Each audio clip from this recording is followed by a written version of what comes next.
University మంచి భవిష్యత్తు కోసం తెలుగు విద్యార్థులు ఇష్టపడే యూనివర్సిటీ. కాల్ 9059052378 9059052379. గ్యాప్ వచ్చిందా? గ్యాప్ ఇచ్చా పద్ధతిగా జరిగినా జరగకపోయినా పథకం ప్రకారం జరగాలి. ఏంటిది పద్ధతి పథకం అనుకుంటున్నారా? బికాజ్ ఏం చేసినా సరే ఒక పథకం ప్రకారంగా చేస్తే సూపర్ హిట్ అయిపోతుంది ఏ పనైనా సరే. అందరికీ నమస్కారం. నాతో పాటు ఉన్నారు ఒక పథకం ప్రకారం హీరో మన సాయిరామ్ శంకర్ గారు. హలో సాయిరామ్ గారు, ఎలా ఉన్నారు? అసలు ఫుల్ జోష్తో ఉండాలి, ఫుల్ ఎనర్జీతో ఉండాలి కదా సార్, ఎందుకంత సటిల్గా హలో చెప్పారు? కొంచెం ఒక పథకం ప్రకారం కొంచెం కూడా అమ్మ బాబోయ్ డీసెన్సీయా. యాక్చువల్లీ ఒక మాట చెప్పండి, ఇంటర్వ్యూ స్టార్ట్ చేసే ముందు గ్యాప్ వచ్చిందా, గ్యాప్ ఇచ్చారా? రెండు అండి. ఏదో ఒకటి చెప్పండి సార్. మీరు అడిగిన క్వశ్చన్లో రెండు ఉన్నాయి అంటున్నాను. ఒకటి గ్యాప్ వచ్చిందండి, తర్వాత కొంచెం గ్యాప్ తీసుకోవాల్సి వచ్చింది పరిస్థితులు. ఆ కాన్సిక్వెన్సెస్ ఏంటో వినొచ్చా? ఏం లేదండి దాన్ని అంటే నేనైతే షూటింగ్లో రెగ్యులర్గానే ఉన్నా, కాకపోతే ఆ షూటింగ్స్ కొంచెం లేట్గా కరోనా తర్వాత మళ్ళీ ఆగడం, మళ్ళీ సెకండ్ వేవ్ రావడం, మళ్ళీ ఆగడం. సో అలా ఈ 3 ఫిలిమ్స్ కూడా అలా కొంచెం ఆన్ అండ్ ఆఫ్తో జరిగినాయండి. సో దానికి ముందు 2017 నాది లాస్ట్ ఫిల్మ్ రిలీజ్ అయింది. 19లో షూటింగ్ స్టార్ట్ చేసాం, కరోనా వచ్చింది. ఇంకా ఆ గ్యాప్ ఈ గ్యాప్లా ఉందండి. సో ఇప్పుడు గ్యాప్ని బ్రేక్ చేస్తూ వస్తున్న ఈ సినిమా తర్వాత మళ్ళీ ఆ పాత సినిమాలన్నీ లైనప్ అయిపోయి ఇప్పుడు మళ్ళీ ఫుల్ బిజీగా ఉన్నారు అయితే? ఇప్పుడు ఒక పథకం ప్రకారం డెఫినెట్గా మీరు అన్నట్టు ఇంకొక సినిమా ఉందండి, అది కూడా రిలీజ్ అయిపోతుంది. అది కూడా రిలీజ్ అవుతుంది. Okay super. ఈ సినిమా గురించి స్పెసిఫిక్గా మాట్లాడితే ఇది ఒక క్రైమ్ సస్పెన్స్ థ్రిల్లర్ మూవీగా ఒక పథకం ప్రకారమే వస్తున్నారా? కరెక్ట్ అండి, పథకం ప్రకారమే ప్లాన్ చేసి వచ్చేస్తున్నాం. అంటే ఎలా చెప్తున్నారు ఒక పథకం ప్రకారం? ఇలాంటి జానర్ సినిమాలు చేస్తే సినిమా సూపర్ హిట్ అవుతుంది, ఇలాంటివి మనం చేయలేదు కాబట్టి మనం చెయ్యాలి, అదా మీ ప్లాన్? అంటే ఇలాంటి జానర్ సినిమాల్లో కూడా మనకి కరెక్ట్గా ఆడిన సినిమాలోనే ఆడిన సినిమాలు కూడా ఉన్నాయి. సో మీ పథకం ఏంటని అడుగుతున్నా. నా పథకం ఈ సినిమా వరకు మేము తీసుకున్న ఏంటంటే అండి, విలన్ని చెప్పండి అని, విలన్ని మీరు చెప్పండి. సో ఫస్ట్ హాఫ్లో చూసి మీరు విలన్ ఎవరో చెప్తే, సెకండ్ హాఫ్ అయిన తర్వాత మీరు చెప్పిన వ్యక్తి విలన్ అయితే మీరు స్పాట్లో 10,000 తీసుకెళ్ళచ్చు. అంటే ఇది ఎప్పుడు వస్తుంది ఆఫర్? మీ ప్రెస్ మీట్ చూసా, ఏంటి ఇంత ఘనంగా చెప్తున్నారు, విలన్ ఎవరో గెస్ట్ చేయమని, ప్రైజ్ మనీ అనౌన్స్ చేస్తున్నారు, అసలు మీరేంటి, మీ గట్స్ ఏంటని అనుకున్నా. సో ఈ ఆఫర్ సినిమా ఫస్ట్ డే ఉంటుందా, విలన్ ఎవరో చెప్పండి? సెకండ్ డే అంటే అందరికీ మార్నింగ్ షోకి. అంటే అంత కాన్ఫిడెంట్ అంటే విలన్ ఎవరో చెప్పలేను? చెప్పలేం. స్క్రీన్ ప్లే అలా ఉందండి. అంటే డైరెక్టర్ అంటే ప్రతి సినిమాకి ఏదో ఒక ప్రమోషన్ పట్టుకుంటాం మనం, బట్ ఈ సినిమాలోనే కథలోనే ప్రమోషన్ ఉంది, దాన్ని పట్టుకుందామని స్టార్ట్ చేసాం. మనలో మన మాట సార్, విలన్ ఎవరండి? విలనే. ఎంత చెప్పినా చెప్పట్లేదుగా మీరు, అసలు ఎంత అడిగినా. బాగుంటుందండి, మీరు చూడండి. మీరు ఇంకొక ఏమంటారు దాన్ని, ఒక సస్పెక్ట్ కొంపతీసి మీరే విలనా? అదే నేను అంటున్నానండి. అసలు ఏం చేసినా ఆయన అయితే విలన్ ఎవరో చెప్పట్లేదు. ఫస్ట్ డే ఫస్ట్ షోకి వెళ్ళాకే అర్థమవుతుంది విలన్ ఎవరు అన్నది. సరే అయితే, సో జనరల్గా అండి మీ కెరియర్ గురించి కానీ మీ ఫిల్మోగ్రఫీ గురించి కానీ మాట్లాడాల్సి వస్తే, ఎవరికైనా ఒక హీరోగా ఎస్టాబ్లిష్ అవ్వాలి అని అంటే, ఒక ఆర్టిస్ట్గా ఎస్టాబ్లిష్ అవ్వాలి ఇండస్ట్రీలో అంటే ఇనీషియల్ ఇయర్స్ అనేది క్రూషియల్ పీరియడ్. ఇది అయిన తర్వాత నెక్స్ట్ ఒక సక్సెస్ రావచ్చు, లేకపోతే కొంచెం స్ట్రగ్లింగ్ పీరియడ్ అయిన తర్వాత కొన్ని బెనిఫిట్స్ని ఎంజాయ్ చేయొచ్చు, ఇట్లా ఉంటుంది గ్రాఫ్. మీరు లాంచ్ అయినప్పటి నుంచి first 3 movies were like super blasts, later on flops రావడం స్టార్ట్ చేసాయి, విచ్ ఇస్ కంప్లీట్లీ రివర్స్. ఎలా చూస్తారు దీన్ని మీరు? అదే సక్సెస్లో ఇది కూడా ఒకటి అని నేను ఎప్పుడు ఫిక్స్ అవుతానండి. ఇప్పుడు మీరు అన్నట్టు 143 తర్వాత బంపర్ ఆఫర్ వరకు బాగున్నాయి కదా, ఆ తర్వాత నుంచి సినిమాలు మనం అంటుంది ఏంటంటే సక్సెస్ కాలేదు. సో నేను ఫీల్ అయ్యేది ఏంటంటే అది నా వర్క్. అంటే నా మామూలు మన పనిలోనే ఏంటంటే ఒకటి లో ఉంటుంది, ఒకటి హై ఉంటుంది. ఈ రెండు చేయడమే నా జాబ్ అని నేను ఫీల్ అవుతాను. అంటే శంకర్ గారు, ఈ ఇంటర్వ్యూ స్టార్ట్ చేస్తున్నారు కాబట్టి మీరు ఫస్టే మెన్షన్ చేసినట్లు చాలా డీసెంట్గా ఉండాలని ఫిక్స్ అయ్యి వచ్చారా? లేదండి. అదర్వైజ్ ఆల్సో స్థిత ప్రజ్ఞత మీకు చాలా ఎక్కువ, అట్లాగే అనిపిస్తుంది మీరు మాట్లాడుతుంటే. లేదు, అంతే అండి, నేను చెప్పింది అది. కాదు కాదు మీరేమడిగారు, ఎందుకు రీజన్ అన్నారు. రీజన్ ఎందుకు అనట్లేదు. యూజువలీ ఒక ఫెయిల్యూర్ తర్వాత సక్సెస్ తీసుకోవడం చాలా హ్యాపీగా అనిపిస్తుంది. ఒక సక్సెస్ తర్వాత ఫెయిల్యూర్ని యాక్సెప్ట్ చేయడానికి గట్స్ కావాలి, మళ్ళీ బౌన్స్ బ్యాక్ అవ్వాలంటే. సో ఆ ట్రాన్సిషన్ ఫేజ్ మీరు చూశారు కాబట్టి how did you cope up with it is my question. అదే నేనేమంటున్నానంటే అండి, నేను కూడా అదే చెప్పా. ఇప్పుడు కెరియర్ అంటేనే ఈ రెండు ఉంటాయి కదా. నేను రెండింటినీ సక్సెస్ వస్తే వెరీ హ్యాపీ అండి, అలా అని చెప్పి లో వచ్చిందని చెప్పి మనం దాన్ని పట్టుకుని నేను ఉండను. సో అందుకనే అసలు లాస్ట్ సినిమా ఏంటి నాకు నాకు నాకు నాకు అనవసరం. నెక్స్ట్ సినిమా ఏంటి, ఓకే అవునా, నెక్స్ట్ ఏంటి, అంతే. ఇప్పుడు దాని గురించి నేను ఆలోచించనండి. Got it. Actually good for health also, good for everything, good for everybody. అదే చుట్టుపక్కల కూడా మంచిదండి. నేను అనేది అందరికీ కూడా ఈ థియరీని యాక్సెప్ట్ చేసుకుంటే గతం గతః, ప్రెజెంట్ దాని మీద ఫోకస్ పెట్టాలి is what your saying. Correct అండి. 143 మూవీ టైంలో అండి బేసికల్గా ఆ సినిమా సూపర్ హిట్. పూరి గారు కెరియర్లో కూడా చాలా పీక్స్లో ఉన్నారు. ఈ సినిమాకి ఆయన డైరెక్ట్ చేశారు, ప్రొడ్యూస్ చేశారు. ఈ లెవెల్ ఆఫ్ ఎఫర్ట్ ఒక బ్రదర్గా పూరి జగన్నాథ్ గారి నుంచి మీకు వచ్చినప్పుడు మీ వైపు నుంచి ఉండే ఆ గ్రాటిట్యూడ్ ఫీల్ ఏంటండి ఆ టైంలో? ఆయన ఒక రాముడైతే నేను ఒక లక్ష్మణుడు టైప్లో ఉండిందా? లేదండి. సరే అండి, లేదు. వన్ వర్డ్ ఆన్సర్ చెప్పండి. లేదు చెప్తున్నాను. మీరు రాముడు అంటే లక్ష్మణుడు అన్నారు కదా, కాదండి. ఆయన మాకు ఎప్పుడు కూడా బ్రదర్ కాదు, దశరథుడు లాంటిడే. అది నాకు కానీ మా రెండో బ్రదర్కి కానీ మేము ఫాదర్ తర్వాత ఫాదర్ అంతే. సో అది అయితే ఎప్పుడూ ఉందండి. ఎందుకంటే ఇప్పుడు నేను అసిస్టెంట్ డైరెక్టర్గా ఫస్ట్ ఇండస్ట్రీకి వచ్చింది అన్నయ్య దగ్గర పనిచేశా. హీరోని చేద్దాం అని అనుకున్నారు అంటే నా మీద ఇన్వెస్ట్మెంట్ స్టార్ట్ అయింది. సో ఒక బ్రదర్గా ఇన్వెస్ట్ చేస్తారు చాలామంది, లేకపోతే ఇంకొక బ్రదర్లకి సపోర్ట్ ఉంటుంది. కాకపోతే నేను చూసిన మా అన్నయ్యలో ఏంటంటే దానికి ఎప్పుడు వెనకడ్డు. అంటే సపోర్ట్ చేయడానికి, బ్యాకప్ చేయడానికి. అంటే ఇప్పుడు ఫ్యామిలీలో చాలామంది ఒక లెక్కలు వేస్తూ ఉంటారు కదా, ఈ లెక్కలు అక్కడ ఉండవు. ఓ వండర్ఫుల్. ఉండవండి. ఇప్పుడు ఏంటి ఇప్పుడు సినిమా తీద్దాం, దీనికి ఒక లెక్క. ఇంట్లో కూడా అంటే వదిన దగ్గర నుంచి కూడా అలాంటిదే ఉండదు. కాబట్టి నేనేమంటున్నానంటే ఆయన ఎప్పుడూ కూడా ఈయన్ని ఎలా నిలబెడదాం, లేకపోతే మా రెండో బ్రదర్ని ఏంటి ఇప్పుడు నువ్వేంటి పాలిటిక్స్, ఏంటి సపోర్టు, ఓకే ఇటు సపోర్ట్ ఇది. ఇప్పటికీ మీ ఇద్దరి మధ్యలో రిలేషన్ అలాగే ఉందా అండి?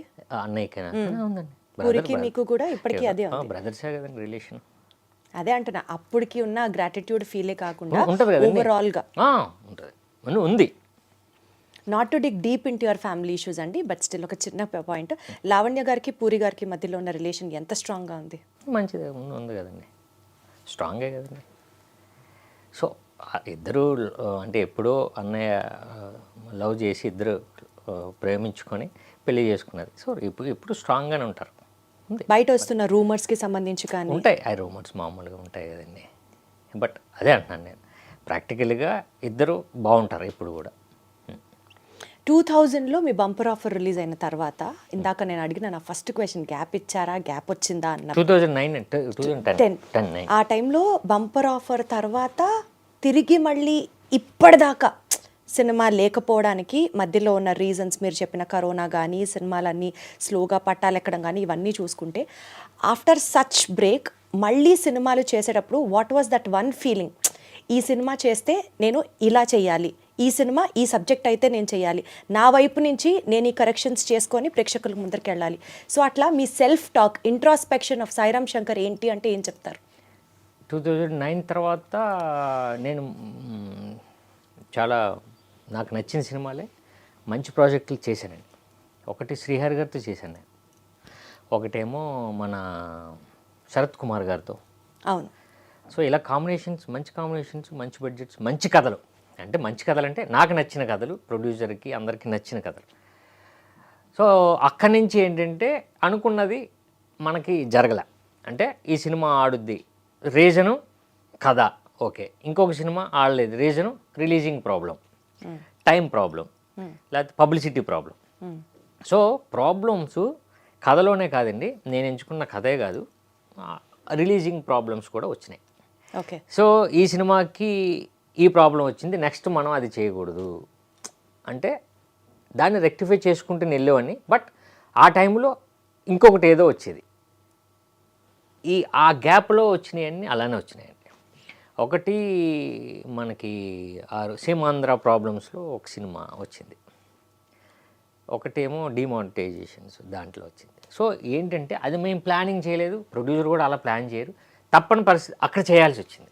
సో అప్పుడు డెసిషన్ తీసుకున్నది కొంచెం రాంగ్ అయింది. సో ఎప్పుడు కూడా ప్రతి సినిమా ఒక లెసన్ అండి, లెసన్ ఇది. ఈ సినిమాలో ఇలా జరిగింది, ఈ సినిమాలో జరగకూడదంటే ఇంకొక ప్రాబ్లం వస్తుంది. లేదు, ఈ సినిమాలో ప్రాబ్లం జరిగింది, ఈ సినిమాలో అదే ప్రాబ్లం వస్తున్న ప్రాబ్లం జరుగుతుంది, ఇంకొకటి ఏదో కొత్తగా మనల్ని ఛాలెంజ్ కాదు, మనల్ని ఒక పాజిటివ్ వైపు డ్రైవ్ చేసేది మనకు దొరకవచ్చు. సో మనం ఏది గెస్ చేయలేం, సినిమాని నమ్మాం, సినిమా చేసుకుందాం, రిలీజింగ్ డేటు, దాన్ని ఎలా పుష్ చేయాలి, ఎలా థియేటర్లను పట్టాలి, అంతే. సో ఈ సినిమాకి ఇంతవరకు చేసే దాంట్లో ఆ టీంలో మీరు కూడా ఉన్నారు అయితే. ఆ బ్రెయిన్ స్టార్మింగ్ దగ్గర నుంచి కావచ్చు, లేకపోతే ఏమేమి ఛాలెంజెస్ ఫేస్ చేసి ఉంటే దాన్ని ఎలా రెక్టిఫై చేసుకోవాలి అన్న విషయానికి సంబంధించి కావచ్చు, మీ పాత్ర కూడా డెఫినెట్లీ ఉంటుంది అయితే. ఒక పదం ప్రకారం ఉందండి, డెఫినెట్గా ఉంది. ఇప్పుడు అంటే రిలీజ్ లైక్ ఫర్ ఎగ్జాంపుల్ ఏమేం చేశారండి, సో దట్ ఈ జాగ్రత్తలు తీసుకుంటే సినిమా రిలీజ్కి ఎలాంటి ఇబ్బంది ఉండదు, ఈ ఛాలెంజెస్ మనం ఇదివరకు కంటే ఇప్పుడు ఓవర్కమ్ అయ్యాము అనుకునేవి సినిమా పరంగా ఏమున్నాయి? ఫస్ట్ పబ్లిసిటీ అండి. విలన్ పబ్లిసిటీతో 100కి 100 కొట్టేసారు. అదే అంటున్నా. మాకు నిజంగానే మీరు అంటే థియేటర్కి రప్పించడానికా అన్నారు? అవును, రప్పించడానికే. సూపర్ అసలు. కాకపోతే సినిమాలో లేనిది మేము పబ్లిసిటీ చేయట్లేదు, సినిమాలో ఉన్నదాన్నే మిమ్మల్ని అడుగుతున్నాం. అదేంటి ఛాలెంజ్ కాదు, మీరు చెప్పండి, తీసుకెళ్ళండి, డబ్బులు మీరు చెప్పాలనే నేను అనుకుంటున్నాను. చెప్తే 10,000 నాకు హ్యాపీ, చెప్పలేకపోతే వెరీ హ్యాపీ. ఎలా అయినా హ్యాపీ మాత్రం కామన్. సో ఆ పబ్లిసిటీ మాకు ఉపయోగపడింది. ఇకపోతే థియేటర్స్ మనం ప్లాన్ చేసుకోవాలి, డేట్ కరెక్ట్గా లాక్ చేయాలి. Feb 7th లాక్ చేసామండి. ఇప్పుడు థియేటర్స్ ఎప్పుడు దొరుకుతాయి అంటే ఈ ట్రైలరు మీరన్న ఈ కాంటెస్ట్ అంతా రీచ్ అయ్యేటట్టు మనం చేయాలి, బయర్స్కి ఆడియన్స్కి కాన్ఫిడెన్స్ రావాలి. ఆల్రెడీ వచ్చింది ట్రైలర్, చాలా చాలా చాలా బాగుంది. అవునండి, అదొకటి బాగా రీచ్ అయిందండి. మీ వరకు రీచ్ అయిందంటే హ్యాపీ. మా వరకు ఏంటండి, మొత్తం అసలు 2 తెలుగు స్టేట్స్లో మారుమ్రోగిపోతుంది. నేను ఏదో మీరున్నారని చెప్పట్లేదు, నిజంగా బాగుంది. నిజమండి, ఇప్పుడు అది రీచ్ అయింది. ఇప్పటికి అది నా సినిమా చాలా రోజుల తర్వాత అది రీచ్ అయింది. సో ఇప్పుడు మనం చేసే పబ్లిసిటీ, మనం చేసే ఇప్పుడు ఇలాంటి ఇంటర్వ్యూస్ కానివ్వండి, లేకపోతే పబ్లిక్లో మనం చేసేది బయ్యర్స్కి కానీ ఆడియన్స్కి కానీ మనం ఓకే అని అనిపిస్తే మాకు ఈజీ అయిపోద్ది. సో మా మీద డిపెండ్ అయ్యింది ఇప్పుడు సినిమా పరంగా సినిమా పాస్ అండి, సినిమా డౌట్ లేదు అసలు. ఎందుకు చెప్తున్నానంటే ఇప్పుడు మనం అమెజాన్ చూస్తామండి, నెట్ఫ్లిక్స్ చూస్తాం, సినిమాలు చాలా వస్తుంటాయి, బట్ ఒరిజినల్స్ ఉంటాయి. ఒరిజినల్స్ ఉన్న క్వాలిటీ మిగతా సినిమాలు ఉండవు. ఆ ఒరిజినల్స్ ఏ క్వాలిటీయో, ఏ స్టాండర్డ్లో ఉంటుందో, ఏ మేకింగ్ రేంజ్లో ఉంటుందో దానికి ఏమాత్రం తీసిపోదు ఈ సినిమా. వండర్ఫుల్.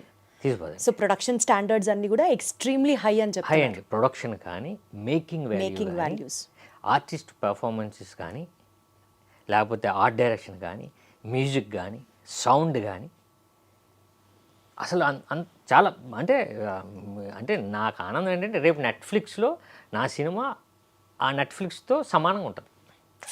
వండర్ఫుల్, నిజమే, సూపర్. సో అంత రావడానికి రీజను ఒకటి డైరెక్టర్, 2 టెక్నీషియన్స్. సో అంటే టాప్ 10 ఇండియాలో వన్ ఆఫ్ ద టాప్ 10 తీసుకుంటే ఒక డిఓపి ఆయన, అంటే గ్యాంగ్స్ ఆఫ్ వసేపూర్ మీరు చూసే ఉంటారు, దేవిడి చాందినిబర్, ఆ డిఓపి వచ్చేసారు. గోపి సుందర్ గారు, రాహుల్ రాజ్ గారు మ్యూజిక్. సో ఇలా డిపార్ట్మెంట్స్ అన్నీ వచ్చినాయండి, మంచి టెక్నీషియన్స్ వచ్చారు. సో మీ అందరి ఎఫర్ట్స్ డెఫినెట్లీ హిట్ అవ్వాలని నేను మనస్ఫూర్తిగా కోరుకుంటున్నాను. ఆల్రెడీ సగం హిట్ సాధించేశారనే మాట్లాడతాను నేను, బికాజ్ నిజంగా ట్రైలర్ చాలా బాగుంది కాబట్టి. మోస్ట్ ఇంపార్టెంట్లీ అండి, టు బి వెరీ ఆనెస్ట్, జనాలు మిమ్మల్ని హీరోగా యాక్సెప్ట్ చేశారు. ఫస్ట్ మీ 3 films were like super hit, launch was like extraordinary. మీరు అసిస్టెంట్ డైరెక్టర్గా వర్క్ చేసినప్పుడు కూడా ఆ సినిమాలన్నీ సూపర్ హిట్టే. మీరు ఏది పట్టుకున్నా people accepted you in whatever role you played.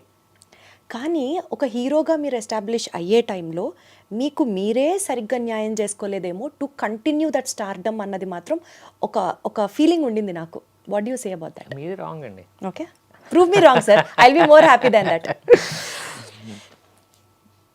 Accept చేశారు నిజంగానే, మీరు అన్నది సక్సెస్ అయింది.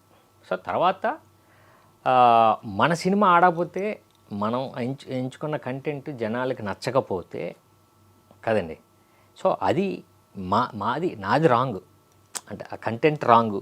నేను కంటెంట్ రాంగ్ అవ్వచ్చు, మీరు ఇందాక అన్నట్లుగా ఎక్కడో అక్కడ మిస్టేక్ జరగచ్చు, టెక్నికల్గా కావచ్చు, అంతే. అంటే ఇది నా ప్రాబ్లం, బట్ వాళ్ళు యాక్సెప్ట్ చేశారు ఇంతకుముందు సినిమాలు కూడా. సో అలాంటి వాళ్ళు యాక్సెప్ట్ చేసే సినిమా నేను ఇవ్వలేకపోయాను అంతే. ఇప్పుడు మళ్ళీ వస్తే మళ్ళీ రెడీగా చూస్తారు, ఓకే బాగుంటుంది డెఫినెట్గా, ఓకే ఇప్పుడు కూడా బంపర్ ఆఫర్ చెప్తారు, లేకపోతే 143 చెప్తారు, ఇంకా గుర్తుంది. ఆ గుర్తున్న దాన్ని ఒక్కసారి మనం తీసుకెళ్ళాను అనుకోండి, ఓకే యాక్సెప్ట్ చేస్తారు. ఇప్పుడు అదే జరుగుతుంది ఒక పథకం ప్రకారం. అంటే బంపర్ ఆఫర్లో కానీ 143 కానీ మీరు హిట్ అయిన సినిమాలు మీరు చూస్తే ఆ క్యారెక్టర్కి సిమిలర్ రిజెంబులెన్స్లో ఆ ఎనర్జీతో అలా చేశారా ఈ సినిమా? అదే నా ఒక పథకం ప్రకారం కాదండి, అదే అంటున్నాను. ఎనర్జీ అంటే గెంతడం ఒకటే ఎనర్జీ కాదు, క్యారెక్టర్లో ఇప్పుడు ఇందులో రిక్వైర్డ్. ఈ క్యారెక్టర్కి ఉన్న ఎనర్జీ ఏంటంటే ఒక క్రిమినల్ లాయర్ అయినా క్రిమినల్లా అన్నది ఈ క్యారెక్టర్లోని ఎనర్జీ. ఆ ఎనర్జీని అయితే నేను పెట్టే చేశానండి సినిమాలో. సో అందరూ ఏంటంటే ఎనర్జీ అంటే గెంతడం కాదు, మామూలుగా కూడా మీరు ఆ సినిమాలో ఎనర్జెటిక్గా ఉన్నారంటే ఆ ఎనర్జీ అంటే అది కాదు, మనకి లేని ఎనర్జీని ఆ క్యారెక్టర్లో మనం పెట్టడం. ఎగ్జాక్ట్లీ, క్యారెక్టర్కి కావాల్సిన ఎనర్జీ ఇవ్వడమే ఎనర్జీ. అదైతే ఉందండి. సూపర్. కానీ క్రిమినల్ లాయర్గా చేశారు కదా, సో లాయర్గా మీరు ఒక రోల్ ప్లే చేస్తున్నప్పుడు లాయర్ హోంవర్క్ ఏమైనా చేశారా అండి? లాయర్స్ ఎలా నడుస్తారు, లాయర్స్ కోట్ ఎలా వేసుకుంటారు, లాయర్స్ టర్మినాలజీ ఏంటి, ఆ జానర్ ఏంటి చేశారా? ఏం చేశారు ఫన్నీగా చెప్పండి. డైరెక్టర్ కూడా దాని మీద బాగా రీసెర్చ్ చేశాడండి. జరిగిన ఇన్సిడెంట్ ఏంటంటే 3 days షూట్ చేసాం. ఫస్ట్ 3 daysలో నాకు అర్థమైపోయింది మనం ఎక్కడో మిస్ కొడుతున్నాం అని. అంటే చేస్తున్నప్పుడే ఏదో మనం తెచ్చుకొని చేస్తుంది అర్థమవుతుంది, నాకు అర్థమైంది. యాజ్ ఈజ్ డైరెక్టర్ ఎప్పుడు పట్టేశాడు, కెమెరామెన్ ముందే ఓకే ఫ్రేమ్ పెట్టుకుని ఆయనకి అర్థమైపోయింది. 2 days షూట్ చేసిన తర్వాత రాజీవ్ రవి గారు మనం హైదరాబాద్ కాదు ఏదైనా ఒకసారి ప్లేస్ చూడండి, షూటింగ్ ఇక్కడ కాదు, మనం ముందు లొకేషన్ స్కౌటింగ్కి వెళ్ళండి అని అసిస్టెంట్ల నుంచి పంపించారు. సో అప్పుడు వాళ్ళు విజయవాడ, రాజమండ్రి, వైజాగ్ అలా తీసుకుంటూ వెళ్ళారండి. ఈ గ్యాప్ 1 month దొరికింది. అప్పుడు నాకు ఏం చేశారంటే నేషనల్ స్కూల్ ఆఫ్ డ్రామా నుంచి ఆయన ఫ్రెండ్ని తీసుకొచ్చారు, డైరెక్టర్ ఫ్రెండ్. నాకు క్లాసెస్ స్టార్ట్ చేశాను. సో ఈ సినిమాకి ఏం కావాలి, సినిమాకే కాదు అసలు యాక్టర్కి ఎలా మనం రియలిస్టిక్గా ఉంటుంది. కేరళ సినిమాలు, మన మలయాళం ఫిల్మ్స్ వాచ్ చేస్తే న్యాచురల్గా ఉంటుంది కదా, అది రావాలి. అది రావట్లేదు అన్నది నాకు 3 daysలో నాకు అర్థమైపోయిందండి. ఓకే, చిన్న డ్రామా నా దగ్గర ఉంది, చిన్న అంటే నటన బయటకు వస్తుంది, అది రాకూడదు అని నేను 1 month ప్రిపేర్ అయ్యాను. అంటే యాక్టింగ్ క్లాసెస్ మీరు తీసుకున్నా? ఓ సూపర్. అసలు 1 month నేను మళ్ళీ తీసుకున్నాను. అప్పుడు సత్యానంద్ గారి దగ్గర తీసుకున్నాను, అది ఉపయోగపడింది అండి. ఇప్పుడు ఈ క్యారెక్టర్కి అసలు ఇంకా న్యాచురల్గా ఎలా మనం ఇన్వాల్వ్ అవ్వడానికి నేను 1 month తీసుకున్నాను. అప్పుడు మళ్ళీ మనం స్టార్ట్ చేసాం షూటింగ్. ఎస్పెషల్లీ లా లాంగ్వేజ్ అదే అంటున్నాను, దాంట్లో ఇవన్నీ మేము ప్రాక్టీస్ చేసాం. సో లాయర్ ఎలా ఉంటాడు, ఓకే ఇందులో లాయర్ ఏంటంటే క్రిమినల్ లాయరు, కాకపోతే ఒక్కొక్కసారి ఆడు చిన్న అలవాట్లు ఉంటాయి, అవన్నీ చేస్తూ ఆ కోర్టుకి ఎలా వస్తూ ఉంటాడు. సో అన్నీ మేము ప్రాక్టీస్ చేసాం. ఎస్పెషల్లీ ఆ లా టర్మినాలజీ ఏమైనా నేర్చుకున్నారా? అంటే స్క్రిప్ట్లో ఉంది, నేను నేర్చుకున్నాను కొన్ని. స్క్రిప్ట్ పరంగా నేర్చుకున్నాను.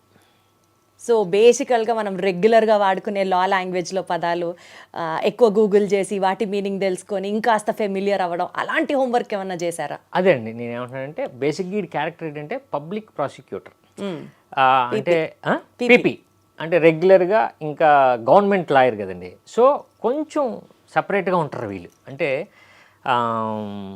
మరి మన లాయర్స్ లాగా వాళ్ళు మూవ్ అవ్వలేరు కొంచెం, అంటే వాళ్ళకి సెపరేట్ ప్రోటోకాల్ అది ఉంటుంది కదండి. సో అది కొంచెం తెలుసుకున్నాను నేను. Okay, super. యా, సినిమాకి అవసరం, అలానే దానికి సంబంధించి యాక్టింగ్ కూడా రియలిస్టిక్ గా ఎలా కావాలో నేర్చుకున్నారు. హోంవర్క్ బాగానే చేశారు అనమాట, పథకం ప్రకారమే హోంవర్క్ కూడా చేశారు. జరిగింది అసలు టైటిల్ కి ప్రతిదీ సింక్ లో వెళ్తుందిగా సాయి గారు. మళ్ళీ పూరి గారి విషయానికి వస్తానండి. ఆయన యాజ్ అ డైరెక్టర్ జనాలు ఎంత ప్రేమిస్తారో, ఎస్పెషల్లీ ఆయన మ్యూజింగ్స్, ఆయన ఇంటలెక్చువల్ స్పీక్స్, ఆయన టాక్స్ కి కూడా ఒక separate set of fan base ఉంది. అందులో నేను ఒక దాన్ని, ఫస్ట్ లైన్లో ఫస్ట్ రోలో వచ్చే ఫస్ట్ అభిమాని. ఎంత బ్యూటిఫుల్గా కనెక్ట్ అవుతామో. ఇలాంటి డైరెక్టర్కి ఒక బ్రేక్ వచ్చిన తర్వాత మళ్ళీ ఎప్పుడు బౌన్స్ బ్యాక్ అవుతారు అని నిజంగా కోట్ల మంది ప్రజలు ఎదురు చూస్తున్నారు. దానికి మీరిచ్చే ఆన్సర్ ఏంటి? ఇప్పుడు ఆయన లైఫ్లో జరిగింది అది కదా, ఆయన అవ్వడం మళ్ళీ బౌన్స్ బ్యాక్ అవ్వడం, అదంతా జరుగుతూనే ఉంది. ఇప్పుడు మళ్ళీ ఆ బౌన్స్ బ్యాక్, మళ్ళీ అదే అంటున్నాను నేను. ఇప్పుడు పోకిరి, టెంపరు, ఇస్మార్ట్ శంకర్ మళ్ళీ ఇప్పుడు వస్తుంది, అది కామన్. అంటే నేను అనేది ఏంటంటే కొన్ని రియలిస్టిక్ ఇన్సిడెంట్స్ లైఫ్లో ఎలా ఉంటాయంటే, ఒక మనిషి కెరియర్ పీక్లో ఉన్నప్పుడు ఒక సెట్ ఆఫ్ హీరోస్ కానీ, లేకపోతే ఇండస్ట్రీ కానీ, సొసైటీ కానీ ట్రీట్ చేసే విధానం, వచ్చి కలిసే విధానం ఒకలా ఉంటుంది. ఒక మనిషి లోలో ఉన్నప్పుడు, డౌన్ఫాల్లో ఉన్నప్పుడు ట్రీట్ చేసే విధానం ఒకలా ఉంటుంది. ఈ రెండు ఇన్స్టెన్సెస్ ఇప్పుడు మీరు చూసిన వ్యక్తి ఒక లైవ్ ఎవిడెన్స్ అనుకుంటే ఎలా చూస్తారు దీన్ని అంటున్నాను. మనుషుల మధ్యలో వచ్చిన చేంజెస్ కానీ, సక్సెస్ని, ఫెయిల్యూర్ని జనాలు యాక్సెప్ట్ చేస్తున్న విధానం కానీ, how do you have to leverage it? మనం అంటే మనిషి నేచరే అంతే, అది కదండి, మనం అంతే కదా. సో మీరు అంతే అంటారా? అందరూ అంతే, అందరూ అంతే. సో అది తెలిసిన విషయమే కదా. ఇప్పుడు సక్సెస్ ఉంటే మనం ఒకలా ఉంటాం, సక్సెస్ లేనప్పుడు ఎదుటి వ్యక్తిలో మనం వేరే రకంగా ఉంటాం. సో ఇది మనకు తెలిసిన మ్యాటరే కదా. ఆయనకు కూడా ప్రాక్టికల్గా తెలుసు. ఎప్పుడు కూడా ఇండస్ట్రీ గురించి ఎప్పుడైనా ఫీల్ అవ్వడం కానీ, మీరు మళ్ళీ ఆయన్ని కన్సోల్ చేయడం కానీ, లేకపోతే మీకు అలా ఎదురైన సిచ్యువేషన్ కానీ ఏమన్నా ఉందా? Is what I wanted to know. అదే నేను ఏమంటున్నానంటే అండి, అసలు దీనికన్నా ముందు ఆయన డైరెక్టర్ అవ్వకముందు చాలా ఉన్నాయి దీనికన్నా పెద్దవి, అంతే కదా. ఇదంతా ఆయన అందుకే ఎప్పుడు కూడా మీరు చూస్తే గ్యాప్ రాదు సినిమాకి. అప్పుడు ఎవరు నెక్స్ట్ కాదా, నెక్స్ట్ ఏంటి, ఆల్టర్నేట్ ఎవరు, వెళ్ళిపోవడమే. వీళ్ళు కావాలి, వీళ్ళతోనే చేయాలి, ప్రాజెక్ట్ ఎప్పుడు ఆగదు కదండి. ఆయన చేసుకుంటూ వెళ్ళిపోతూ ఉంటారు. అంటే ఇంత ఈజీ గోయింగ్ లైఫ్లో ఏది వస్తే అది యాక్సెప్ట్ చేయడం, మన పని మనం చేసుకుంటూ వెళ్ళిపోవడం, మీకు కూడా ఆయన నుంచే వచ్చిందా ఈక్వాలిటీ? 100% ఆయన నుంచే చూసి నేర్చుకున్నారంటారు. ఏమో తెలీదు, నాకు తెలిసి ఫస్ట్ డే నాకు 143 చేసినప్పుడు చాలా విషయాలు చెప్పారు, అది నాకు ఇప్పటికీ గుర్తున్నాయి. కొన్ని షేర్ చేసుకో. చెప్పండి. చెప్పరా? అదేంటి అంతలా అనేసరి చెప్పరని, మంచి విషయాలే కదా సాయిరామ్ గారు. అదే ఇప్పుడు అయినా సరే చెప్పరు ఆయన. సో ఏమవుతుందంటే నిజమే, ఆయన చూసి నేర్చుకుందే. కరెక్ట్గా ఏదో ఒకటి చెప్తాడు, దాంట్లో చాలా విషయం ఉంటుంది, మనకు ఉపయోగపడే విషయం. అది చెప్పరు అంతేనా? మంచిదంటే చెప్పచ్చు కదా. అందరికీ ఉపయోగపడేదండి. పాడ్కాస్ట్లో వచ్చినవన్నీ అవే, అప్పుడు చెప్పేవే ఇప్పుడు నెమ్మదిగా ఆయన చెప్తున్నారు. Okay okay. సో బేసికల్గా ఆకాష్ పురి గారి గురించి చెప్పాలంటే అసలు ఒక fully loaded, fire loaded gun లాగా ఉంటాడు. అండ్ ఆల్మోస్ట్ యాక్షన్ కూడా అద్భుతము. ఒక ఫ్రెషర్ వచ్చి మూవీస్ చేస్తున్నట్లుగా అయితే ఇంప్రెషన్ ఎక్కడా రాలేదు అసలు. Too good in his acting levels. మీకు తనకి ఉన్న రిలేషన్ గురించి చెప్పండి. బాగానే ఉంటుందండి. ఏమండి బాగానే ఉంటుంది కాదండి, ఇంకాస్త ఎలాబొరేటెడ్గా చెప్పండి. ఒక్క 1 వర్డ్ ఆన్సర్, 1 లైన్ కూడా కాదు, జస్ట్ 1 వర్డ్ అంతే. అంటే సినిమాల గురించి అయితే ఏం మాట్లాడుకోం, ఏ సినిమా చేస్తున్నానో లేకపోతే ఎందుకో తన ఏజ్ కంటే ఎక్కువ మెచ్యూరిటీ ఉన్న మనిషిలాగా అనిపిస్తాడు నాకు. ఎందుకంటే తనకి ప్రమోషనల్ ఇంటర్వ్యూస్ చేసినప్పుడు, కలిసినప్పుడు, మాట్లాడినప్పుడు this was what I felt. నేను చెప్పేశాను కూడా తనకి డైరెక్ట్గా, ఏజ్లో కన్నా ఉన్న మెచ్యూరిటీ, మేబీ అది బయటకు వచ్చినప్పుడు అలా బిహేవ్ చేసిన maturity, I don't think so. ఓవరాల్గా కూడా ఈజ్ అ గుడ్ మెచ్యూర్డ్ గై అని అనిపిస్తుంది. ఆ లెవెల్ ఆఫ్ మెచ్యూర్డ్ ఇంటరాక్షన్ అడుగుతున్నాం మీ మధ్యలో. అదే మీరు అన్నట్టు కొంచెం కరెక్టే, కొంచెం మెచ్యూర్డ్గా ఉంటాడు అంతా అండి. అంటే ఆ ఏజ్కి తగ్గట్టు లాగా కొంచెం ఒక 5-6 ఇయర్స్ ఎక్కువ కొంచెం ఉంటాడు ఉంది. అది అంటే బేసిక్గా అన్నయ్యతో ఉండి కదా, కొంచెం అంటే ఆ మెచ్యూర్డ్ లెవెల్ కూడా పక్కన ఉన్న వ్యక్తిని బట్టి కూడా వస్తూ ఉంటుంది కదండి. సో అలా వచ్చిందేమో నాకు తెలియదు.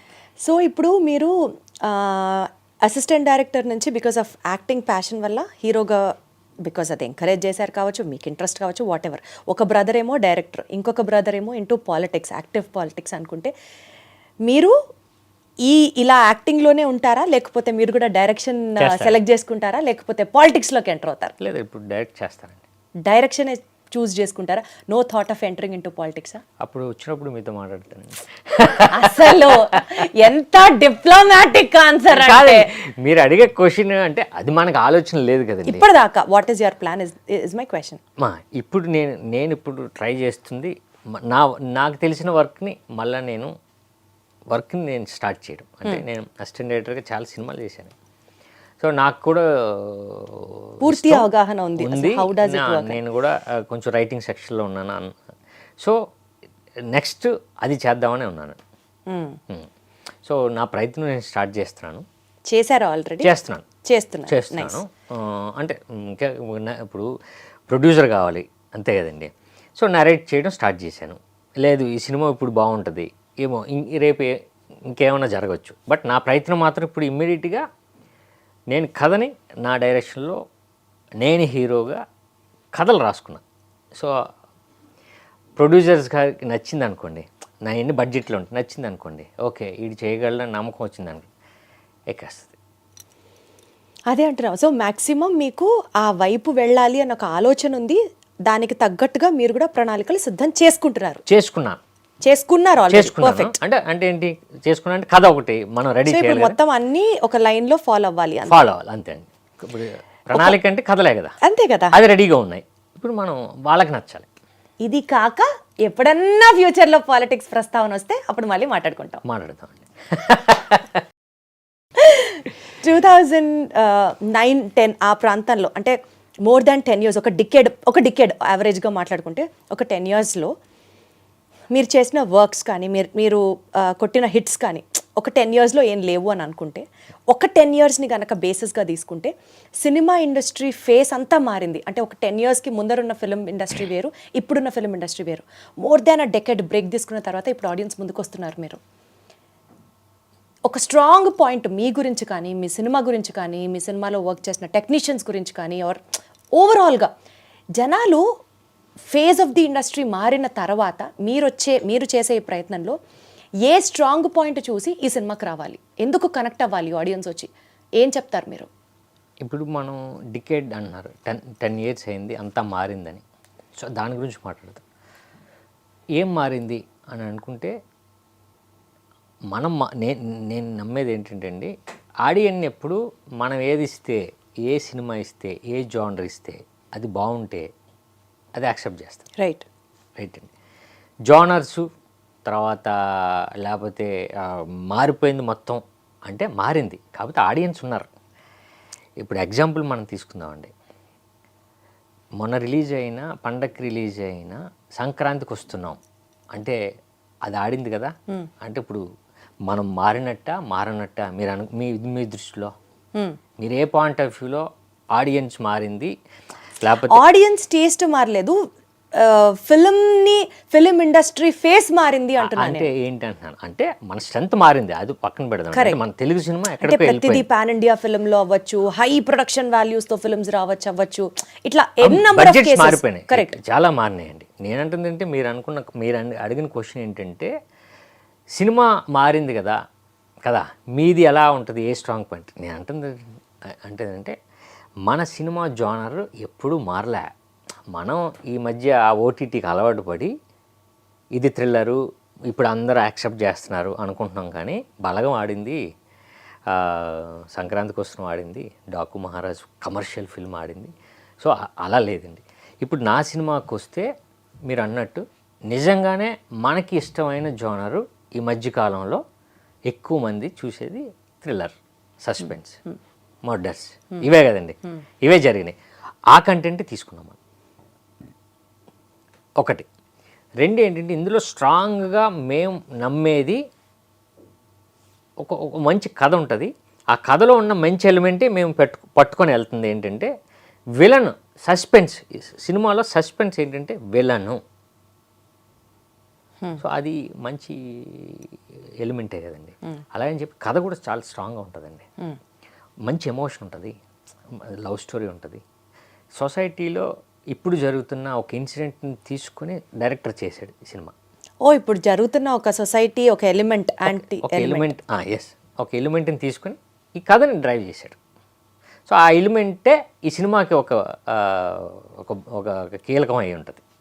సో ఇప్పుడు జరుగుతున్న పరిస్థితులను బట్టి ఇప్పుడు ఆడియన్స్ బాగా ఫీల్ అవుతున్న థ్రిల్లర్ సస్పెన్స్కి దగ్గరగా ఉన్నారు కాబట్టి ఈ సినిమా మీరు అన్నట్టు ఇది ఈ జానరు ఈ టైంలో కరెక్ట్. పర్ఫెక్ట్ అండి. సోషల్ రెస్పాన్సిబిలిటీతో పాటు ఒక థ్రిల్లింగ్ ఎలిమెంట్ పెట్టారు, దాంతోపాటు విలన్ ఎవరు అన్నది ఒక పబ్లిసైజ్ చేసి తీసుకెళ్లారు. అమ్మ బాబోయ్, ఇది చాలా ఒక పథకం ప్రకారం కాదు, చాలా పథకాల ప్రకారం జరుగుతున్నాయి. మంచి సాంగ్స్ కూడా ఉన్నాయి కదండి, మంచి songs obviously correct. Sid Sriram గారు 2 సాంగ్స్ పాడారు, 2 బాగున్నాయి. అర్థమైందండి, ఒక పథకం అయితే కాదు, ఇది చాలా పథకాలు. నిజమండి. క్రిమినల్ లాయర్గా మీరు చేస్తున్నారు కాబట్టి సరదాగా కొన్ని lawyer related rapid fire questions అడుగుతాను, ప్లాన్ చేసుకొచ్చాను, అవి మీరు ఆన్సర్ చెప్పాలి. మీరు దయచేసి ఆ డిప్లొమాటిక్ గా కాకుండా లాయర్ లాగా మాట్లాడకుండా. మీరు కాదు లాయర్, నేను కాదు, ఆ క్వశ్చన్స్ నేను ఆన్సర్ చెప్పాలి. అంటే నేను ఇప్పుడు మిమ్మల్ని ఆ పుస్తకాల్లోంచి క్వశ్చన్ ఎట్టి పరిస్థితుల్లో కాదు, ఎందుకంటే మిమ్మల్ని అడగాలంటే నాకు తెలియాలి కదా ఫస్ట్. చెప్పండి. ఓకే, ఏది ఎక్కువ టఫ్ అండి, జడ్జిని ఫేస్ చేయడం కష్టమా, డైరెక్టర్ని ఫేస్ చేయడం కష్టమా? ఎలాంటి క్వశ్చన్ ఇది ఇప్పుడు? కాదండి, డైరెక్టర్ని ఫేస్ చేస్తాం, జడ్జిని ఎప్పుడు ఫేస్ చేసి మనకు ఎలా తెలుస్తుంది అది?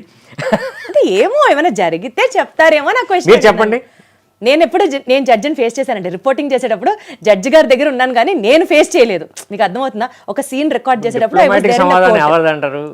డిప్లొమాటిక్ ఏంటండి, నేను ఫేస్ చేసి చెప్తున్నా మీకు. డైరెక్టర్ని ఫేస్ చేసి ఉంటారు. మీరు ఎప్పుడన్నా జడ్జిని ఫేస్ చేశారా? చేశాను. సింపుల్. జడ్జిని ఫేస్ చేయడం ఈజీయా, డైరెక్టర్ని ఫేస్ చేయడం ఈజీయా? ఎప్పుడు జడ్జి అన్నారు, ఎక్కడో ఆయన అక్కడ ఉంటాడు కదా, అంటే తలెత్తి చూడడం కష్టం అండి చాలా. ఇప్పుడు డైరెక్టర్ మన పక్కనే ఉంటారు కదా అండి. అసలు మీ డిప్లొమాటిక్ ఆన్సర్లకి నమస్కారం అండి. కాదు, ఇప్పుడు డైరెక్టర్ని ఫేస్ చేయడం కష్టం అంటే, సరే మీరు చెప్పండి. నేను డైరెక్టర్ని ఫేస్ చేస్తే చెప్తానండి. నాకు డైరెక్టర్ గారిని ఫేస్ చేయడమే కష్టం, జడ్జిని ఫేస్ చేయడం కష్టం అని ఎప్పుడూ అనిపించలేదు. ఓ, అది మీకు ఎక్స్పీరియన్స్తో చెప్తున్నాను. అలాంటి ఎక్స్పీరియన్స్ మీరేమన్నా చెప్తారేమో, అసలు మీరు జడ్జిని ఎప్పుడు ఫేస్ చేశారు, ఆ ఎక్స్పీరియన్స్ ఇంకొకమేమో బ్యాక్ టు బ్యాక్ అనుకున్నాను. లేదు, మీరు అడగండి. నేను జడ్జిని ఫేస్ చేశాను ఒకసారి. అంటే మా ఇంట్లో మా ఫ్యామిలీస్లో మా ఊళ్ళో అన్న అంశంతో కంక్లూడ్ చేద్దాం. సో బేసిక్గా ఒక్క పథకం ప్రకారం అంటే ఈ సినిమాని నాకు వచ్చినప్పుడు ఈ సినిమా నాకు ఉపయోగపడుతుంది అనే దాంతో ఎవరైనా సరే, బట్ నాకు మోస్ట్లీ ఒక క్యారెక్టర్ని కొత్తగా చేయొచ్చు, డైరెక్టర్ నన్ను ప్రొజెక్ట్ చేస్తాడు అనే నమ్మకంతో. ప్లస్ రెండండి, మీరు సినిమాకి ఇది థ్రిల్లర్ సినిమా అని ఒక పథకం ప్రకారం అనే సెంటెన్సు అనే టైటిల్ని బట్టే ఇది మోస్ట్లీ ఇది క్రైమ్ ఫిల్ము అన్నది అర్థమవుతుంది. ఆ వాక్యంలోనే మ్యాక్సిమం మనం వాడేది ఆ థ్రిల్లర్కే వాడతాం, లేకపోతే ఆ క్రైమ్కే వాడతాం, ఒక పథకం ప్రకారం వీడు ఆ పని చేశాడు అని. సో ఆ టైటిల్ నుంచి ఇది థ్రిల్లర్ ఫిల్ము, సస్పెన్స్ ఫిల్ము అని వచ్చే ఆడియన్ను ఏమాత్రం నిరాశ పడడండి. ఎందుకంటే edge of the seat second హాఫ్లో అసలు ఏం జరుగుతుంది, మనం చూసిన సినిమా ఫస్ట్ హాఫ్ ఏంటి, ఈ సెకండ్ హాఫ్లో ఎవడు అసలు ఈడు కాదా, ఓకే సముద్రగాని గారా, కాదు, లేదా హీరోయినా, కాదు పక్కన ఉన్న పోలీస్ ఆఫీసరా, లేకపోతే హీరోనా, ఈడ, ఇలా గ్రాఫ్ వేసుకొని వెళ్ళాల్సిందేనండి ఆడియన్స్. సో అంత థ్రిల్లింగ్ ఎలిమెంట్ ఆడియన్కి ఎప్పుడు నచ్చుతుంది, వండర్ఫుల్ నచ్చుతుంది. సో అది మాకు ఉపయోగపడుతుంది. వాళ్ళకు కూడా ఓకే సినిమా చూసాం, ఓకే కొత్తగా క్యారెక్టర్స్ బాగున్నాయి, కొత్త స్క్రీన్ ప్లే ఉంది, థ్రిల్లింగ్ ఎలిమెంట్ ఉంది, మనం అనుకున్నది కాదే అని ఫీల్ అవుతారండి. అది మాకు ఉపయోగపడుతుంది. సో ఆ వావ్ ఫ్యాక్టర్ ఒకటే జనాల్ని తెప్పిస్తుంది హాల్స్కి అన్నది మీ నమ్మకం అండి. మేము అందుకనే ఆ పబ్లిసిటీతో వెళ్తున్నామండి. సో డెఫినెట్గా మాది తప్పు కాదని సినిమాలో ఉంది అది. Done, perfect. సో ఇంకా ఎక్కువ విలన్ ఎవరు అని నేను కూడా మిమ్మల్ని అడిగి ఇబ్బంది పెట్టదలుచుకోవద్దు. అట్లీస్ట్ ఇంటర్వ్యూ అయిపోయిన తర్వాత అయినా పర్సనల్గా అడిగి తెలుసుకుందాం అన్న ఒక ఫీలింగ్తో ఉన్నాను. కాదండి, నేను చెప్పానుగా మీకు సినిమా చూపిస్తా. డన్ చూపిస్తా. అందుకని ఇంకా ఈ ఇంటర్వ్యూలో ఎక్కువ సాగతీయకుండా సినిమా చూపిస్తా.